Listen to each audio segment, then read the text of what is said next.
IPS ಅಧಿಕಾರಿ D Roopa ಮತ್ತು IAS ಅಧಿಕಾರಿ ರೋಹಿಣಿ ಸಿಂಧೂರಿ ನಡುವಿನ ವಿವಾದ ಪ್ರಕರಣದ ವಿಚಾರಣೆ ನಡೆಸಿದ ಸುಪ್ರೀಂ ಕೋರ್ಟ್ ಒಬ್ಬರು ಮತ್ತೊಬ್ಬರ ವಿರುದ್ಧ ಆರೋಪಗಳ ಮಾಡುವುದನ್ನು ಮುಂದುವರಿಸುವುದರ ಬದಲಾಗಿ ಸಂಧಾನ ಸಾಧ್ಯತೆಯತ್ತ ಗಮನ ಹರಿಸುವಂತೆ ಸಲಹೆ ನೀಡಿದೆ.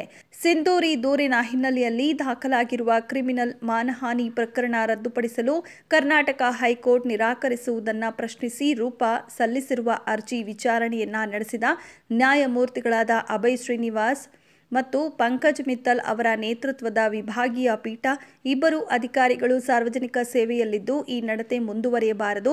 ಇಬ್ಬರು ಯುವ ಅಧಿಕಾರಿಗಳಾಗಿದ್ದು ಈ ಹಣಾಹಣಿ ಮುಂದುವರಿದರೆ ಅವರ ವೃತ್ತಿಗೆ ಹಾನಿಯಾಗುತ್ತೆ ಎಂದು ಹೇಳಿದೆ.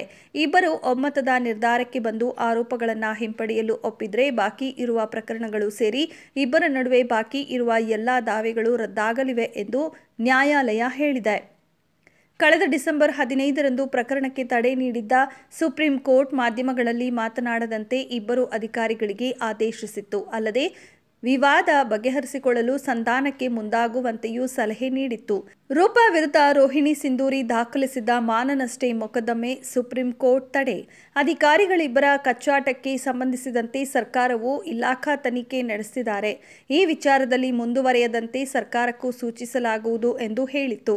ಸಿಂಧೂರಿ ಪ್ರತಿನಿಧಿಸಿದ್ದ ಹಿರಿಯ ವಕೀಲ ಸಿದ್ಧಾರ್ಥ್ ಸಿಂಧೂರಿ ಪ್ರಕರಣವನ್ನು ಇತ್ಯರ್ಥಪಡಿಸಿಕೊಳ್ಳಲು ಬಯಸಲಿಲ್ಲ.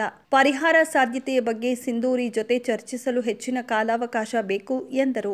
ಇದನ್ನ ಆಲಿಸಿದ ಪೀಠವು ವಿಚಾರಣೆಯನ್ನ ಮುಂದಿನ ವಾರಕ್ಕೆ ಮುಂದೂಡಿದೆ. ಡಿ ರೂಪಾ ಪರವಾಗಿ ಹಿರಿಯ ವಕೀಲ ಆದಿತ್ಯ ಸೋಂದಿ ವಾದಿಸಿದರು.